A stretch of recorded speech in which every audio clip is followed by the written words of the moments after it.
સરકારી વ્યવસ્થામાં ખામીને લીધે જીવતો માણસ કાગળ પર મૃત દર્શાવાયો હોવાનો ચોંકાવનારો કિસ્સો બન્યો વડોદરામાં।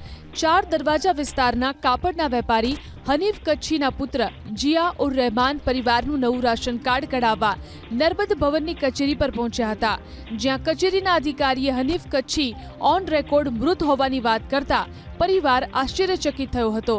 પુત્ર જિયા ઉર રહેમાને આધાર કાર્ડ, પાન કાર્ડ સહિતના તમામ પુરાવા આપી પોતાના પિતા જીવિત હોવાનું કહ્યું, તો અધિકારીઓએ ઉડાઉ જવાબ આપતા કહ્યું કે 20 દિવસમાં તેમના પિતા જીવિત થઈ જશે, નવું રાશન કાર્ડ મળી જશે। અધિકારીના આ જ ઉડાઉ જવાબથી જિયા ઉર રહેમાને યોગ્ય કાર્યવાહીની માંગ કરી। મીડિયામાં અહેવાલ પ્રસારિત થતાં જ અધિકારીઓ દોડતા થયા અને અરજદારને ફોન કરી બોલાવી 15 મિનિટની અંદર જ નવું રાશન કાર્ડ બનાવી આપ્યું। સરકારી વ્યવસ્થાની ખામી અને અધિકારીઓના ઉડાઉ જવાબની ઘટના અંગે ઝોન 1ના નાયબ મામલતદાર ફાલ્ગુનીબેન ચાંદવરાને જાણ થઈ। પોતે રજા પર હોવાનું કહી અન્ય અધિકારીની ભૂલ થયાનું સ્વીકારી અને માફી માંગી।